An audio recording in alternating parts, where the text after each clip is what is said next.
اتقوا ربكم الذي خلقكم من نفس واحدة وخلق منها زوجها وبث منهما رجالا كثيرا ونساء واتقوا الله الذي تساءلون به والأرحام إن الله كان عليكم رقيبا يا أيها الذين آمنوا اتقوا الله وقولوا قولا سديدا يصلح لكم أعمالكم ويغفر لكم ذنوبكم ومن يطع الله ورسوله فقد فاز فوزا عظيما أما بعد فإن خير الحديث كتاب الله وخير الهدي هدي محمد صلى الله عليه وسلم وشر الأمور محدثاتها وكل محدثة بدعة وكل بدعة ضلالة وكل ضلالة في النار فأعوذ بالله السميع العليم من الشيطان الرجيم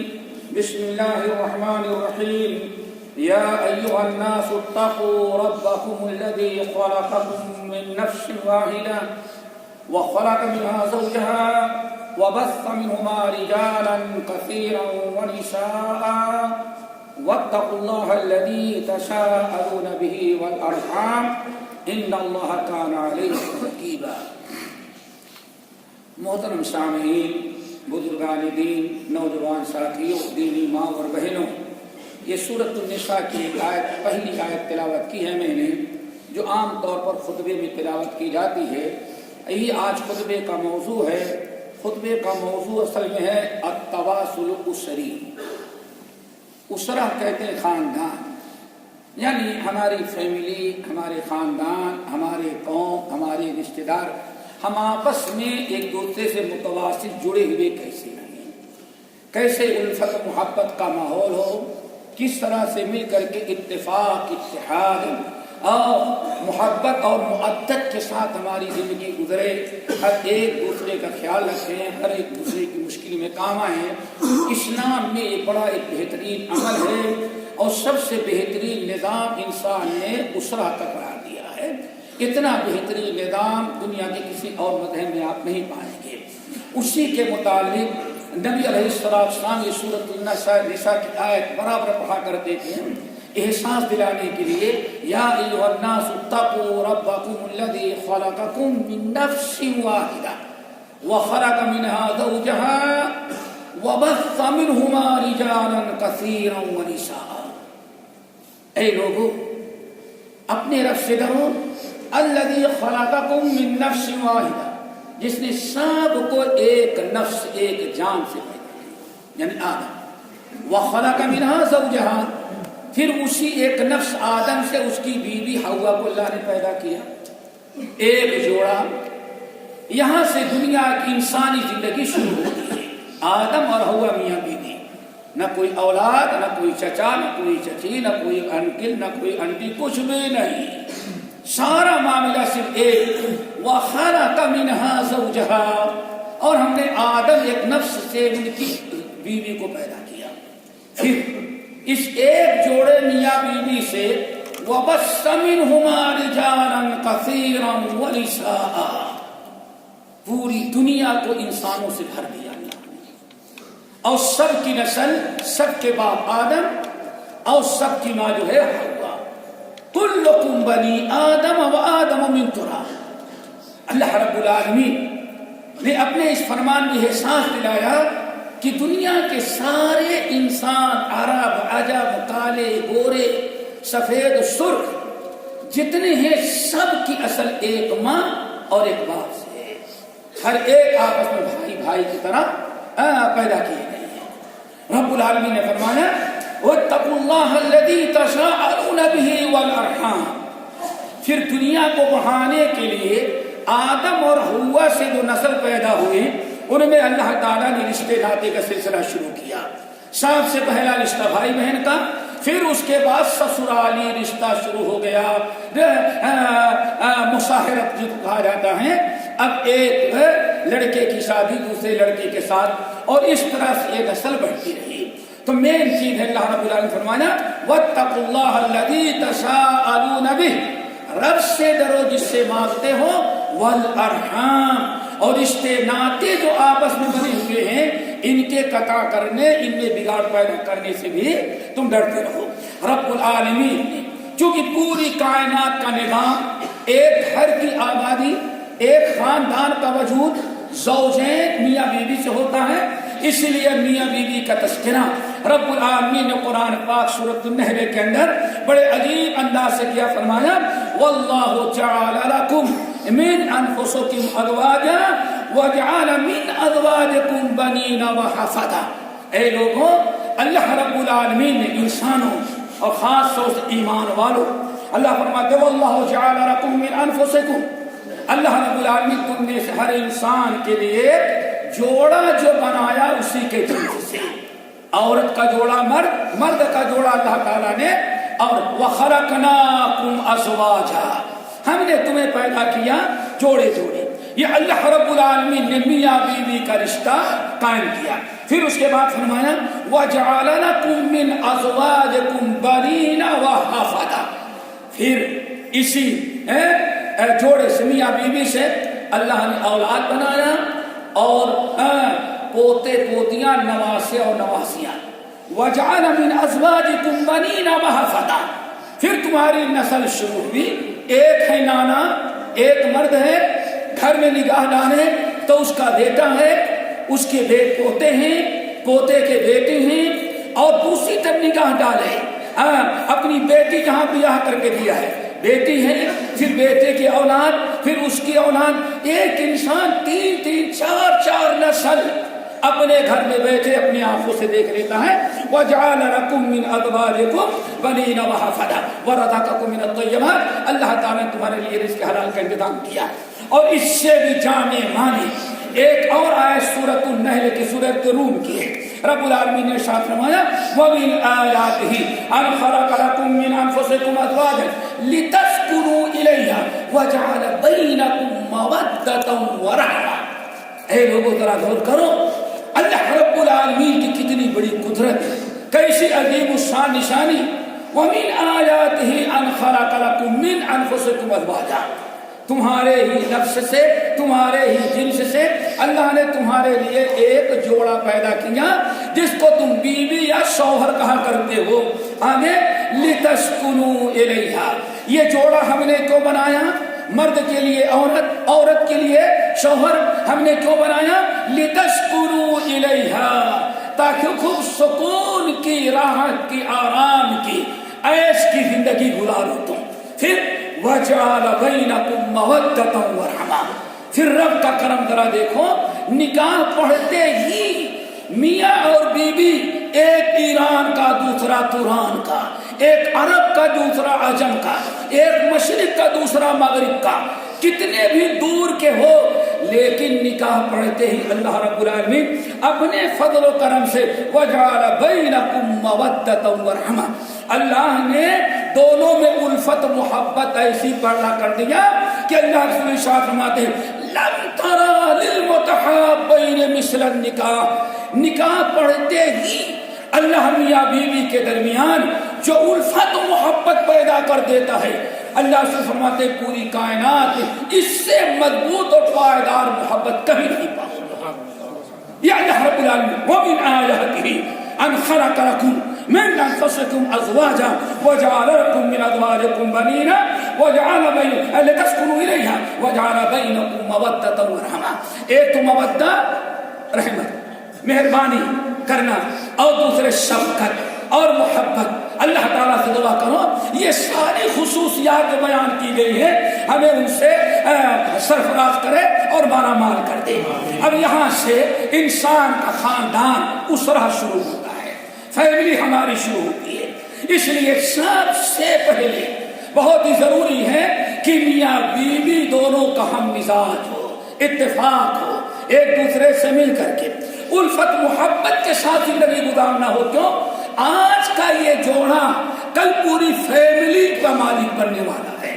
اپنے آپ کو دونوں اس انداز سے رکھیں کہ آنے والی اولاد، آنے والی نسل ان کو دیکھ کر کے ایک بااخلاق، باشعور، دیندار، پرہیزگار خاندان بن سکے۔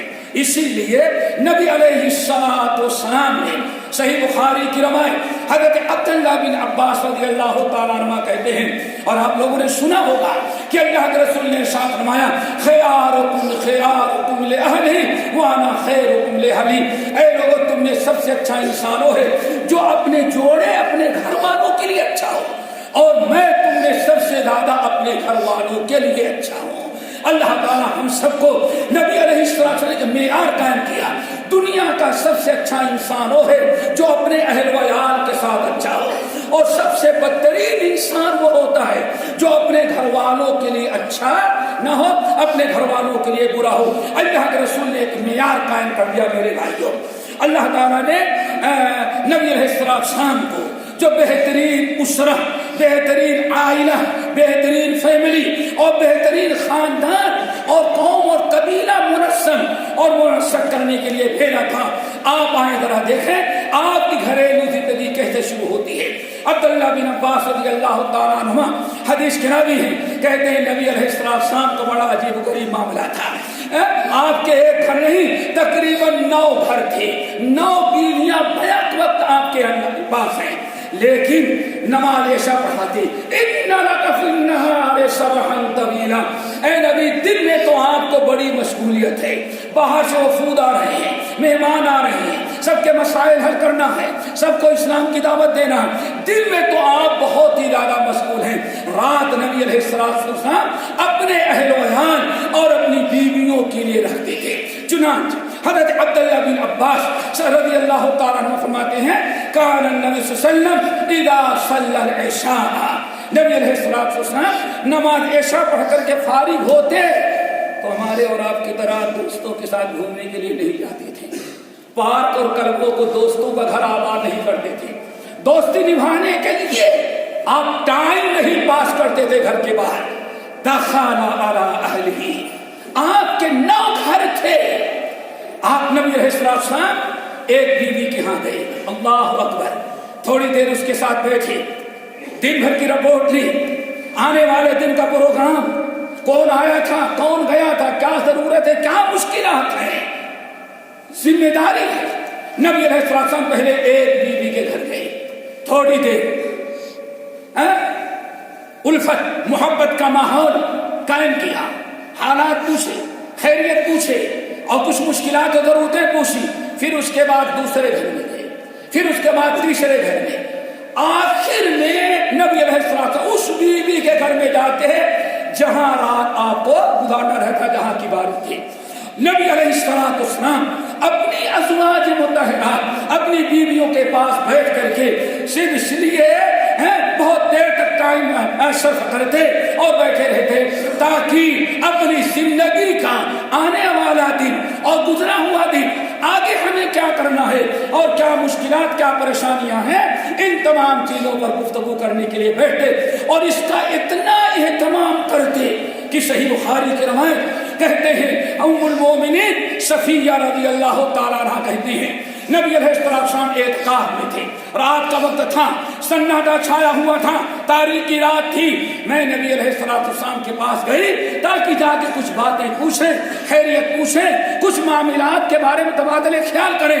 کہتے ہیں رات میں گئی، اعتکاف میں اللہ کے رسول صلی اللہ علیہ وسلم ہے، وہاں بھی اپنی بیوی کے ساتھ بیٹھ کر کے کچھ بات کرنا، ضروری مسائل حل کرنا، ان کے متعلق کچھ گفتگو کرنا، اللہ کے رسول نے اعتکاف میں نہیں چھوڑا۔ کہتی ہے بیٹھی تھی، بہت دیر تک آپ بات کرتے رہے، جب میں جانے لگی تو نبی علیہ السلام بات کرتے کرتے کرتے کرتے فی آخر المسجد، مسجد کے کنارے تک آئے، پھر اس کے بعد سلام کر کے میں روانہ ہوئی۔ نبی علیہ السلام کا یہ عمل اس بات کی شہادت دیتا ہے آج ہمارے اور آپ کے ہاں گھروں میں بگاڑ کا ایک بہت بڑا سبب ہے، دن جو ہے ڈیوٹی کے لیے، رات جو ہے دوستوں کے لیے، اور رات کے آخری حصے میں یا فجر کے بعد آئے لیٹ کر کے سو گئے، بیوی اور بچوں سے کوئی گفتگو کرنے، آپس کی الفت محبت، ایک دوسرے کی ضرورت اور حاجت کو معلوم کرنے کا چانس ہمارے پاس نہیں ہے۔ دوستو ذرا اپنی اصلاح کرو، اسی لیے اللہ کے رسول نے ارشاد فرمایا، عقبہ بن عامر پوچھتے ہیں یا رسول اللہ بما نجات المومن،